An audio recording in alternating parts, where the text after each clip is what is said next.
नमस्कार दोस्तों, मैं हूं आलोक। स्वागत है आप सभी का आप सभी के अपने ही यूट्यूब चैनल आलोक्स ब्लॉग पर।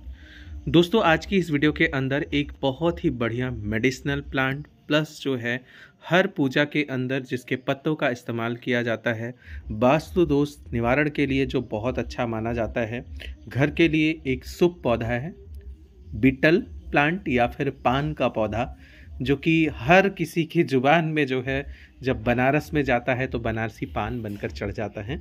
उसके बारे में बात करेंगे।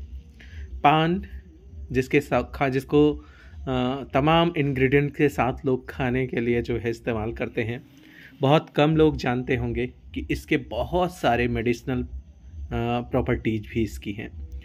अलग अलग जो है मेडिसिनल प्रॉपर्टीज के साथ साथ ये पौधा घर के अंदर लगाने पर वास्तु दोष का जहाँ निवारण होता है, वहीं पर जो है सभी देवी देवताओं को प्रिय यह पौधा हमारे लिए जो है पूजा वगैरह में भी बहुत ज़्यादा इस्तेमाल होता है।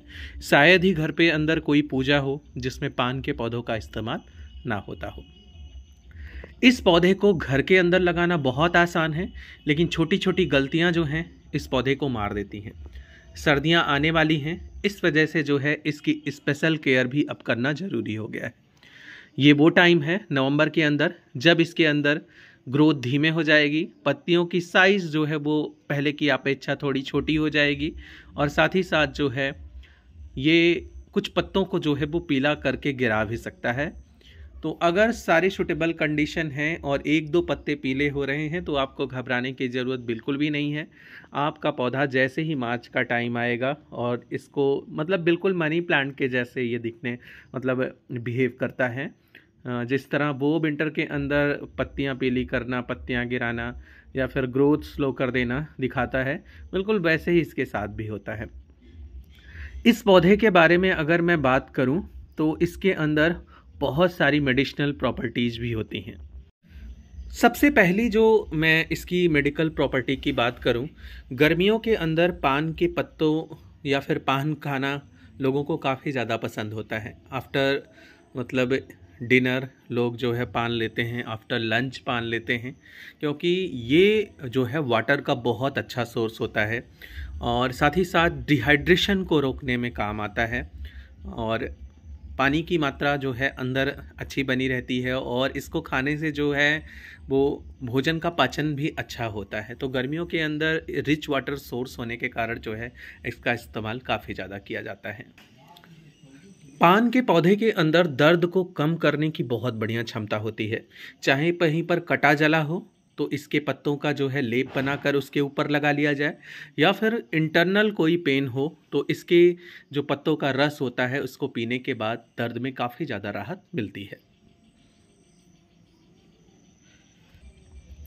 ज़्यादातर आप लोग जो है इसके पत्तों को जो है वो चबाकर खाते होंगे, और वहाँ पर जो इसका फ़ायदा ये है, मुंह के अंदर आने वाली दुर्गंध, साथ ही साथ जो है अदर ओरल प्रॉब्लम्स जो मुंह से संबंधित होती हैं उनका काफ़ी जल्दी समाधान हो जाता है।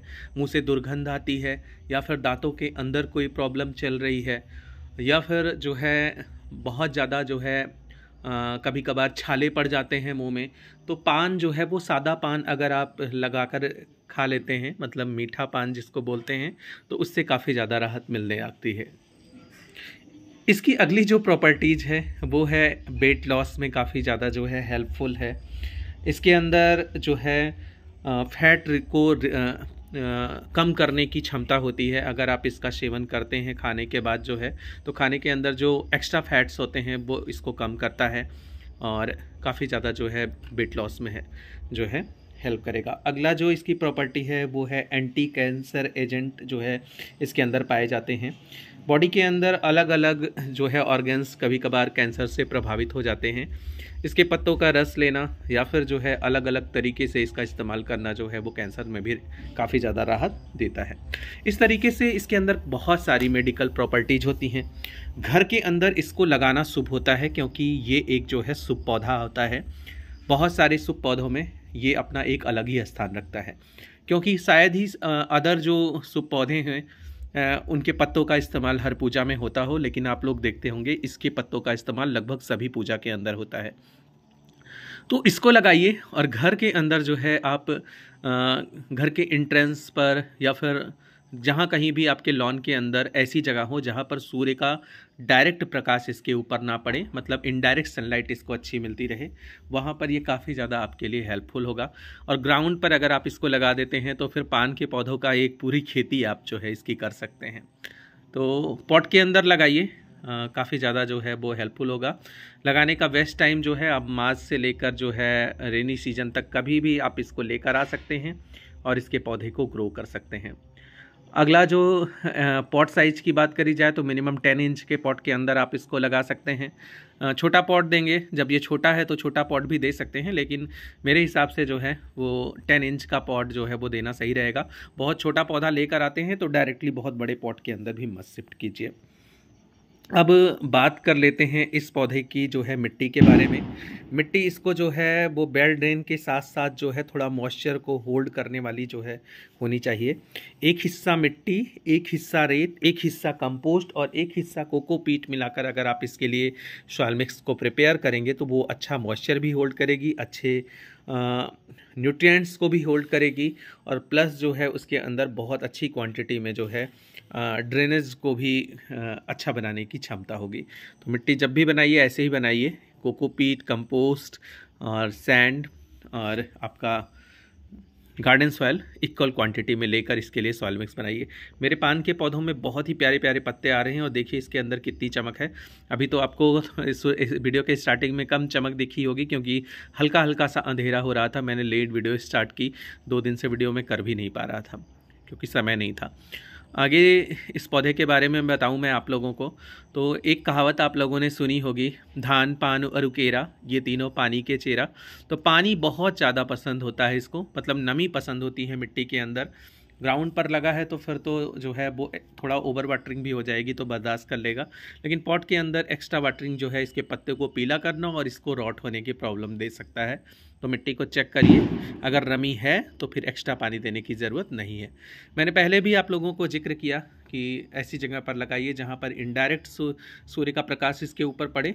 तो ऐसे एरिया का सिलेक्शन कीजिए आप अपने घर के अंदर जहाँ पर ये पूरा दिन जो है अच्छी इनडायरेक्ट सनलाइट इसको मिलती रहे, यानी पार्शियल सनलाइट मिलती रहे, या फिर सुबह की धूप मिल जाए, पूरे दिन शेड में रहे, मतलब पार्शियल शेड में रहे जहाँ पर सूर्य का इनडायरेक्ट प्रकाश पहुँचता रहे। अगली बात अगर करी जाए इस पौधे के लिए खाद की, तो चूँकि आप इसके पत्तों को अगर हार्वेस्ट करते रहते हैं तो ज़्यादा से ज़्यादा नाइट्रोजन की ज़रूरत होगी। जितने भी पत्ते वाले पौधे होते हैं, चाहे वो आपका धनिया का ही पौधा क्यों ना हो, अगर आप पत्तों को हार्वेस्ट करते हैं तो न्यू पत्ते निकालना, नई ग्रोथ लेने में जो है ज़्यादा से ज़्यादा नाइट्रोजन की आवश्यकता पड़ेगी। इस वजह से आपको अपने इस पौधे को साल भर में कम से कम 6 से 7 बार कंपोस्टिंग जो है इसके अंदर करते रहना है, अगर आप हार्वेस्ट जो है वो कर रहे हैं। अन्यथा अगर हार्वेस्टिंग कम है तो फिर 3 या 4 बार भी आप कंपोस्टिंग कर सकते हैं। लिक्विड फर्टिलाइज़र में आपका सीवीड का लिक्विड फर्टिलाइज़र, इसके पत्तों पर चूँकि एक शुभ पौधा है, लगभग सभी पूजा में इस्तेमाल होता है, तो इसके पत्तों के ऊपर कोई बहुत ज़्यादा मैं स्प्रे करने को नहीं कहूँगा। नॉर्मल कंपोस्ट का स्प्रे आप इसके ऊपर कर सकते हैं, बाद में धुल कर जो है इसका इस्तेमाल आप पूजा के अंदर कर लीजिए, या फिर खाने के अंदर कर रहे हैं फिर भी।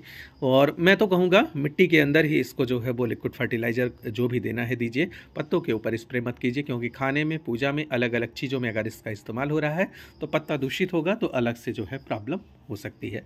बाकी किसी भी तरीके के फंगल या डिजीज़ का अटैक इसके, फंगस या डिजीज़ का अटैक इसके ऊपर मैंने कभी नहीं देखा। आप चाहिए तो इस मार्च के अंदर इस पौधे को ज़रूर लेकर आइए और ज़रूर लगाइए। काफ़ी शुभ पौधा है, बहुत सारी मेडिसिनल प्रॉपर्टीज़ से भरा हुआ है। पूजा में अगर एक पत्ते का इस्तेमाल करें, तुरंत घर के बाहर आइए और तोड़ कर ले जाइए। कैसी लगी आपको मेरी ये वीडियो, कमेंट करके बताइएगा। ऐसी ही किसी नई वीडियो, नए अपडेट के साथ मिलते हैं आप लोगों से किसी नई वीडियो के अंदर। तब तक के लिए bye bye and take care.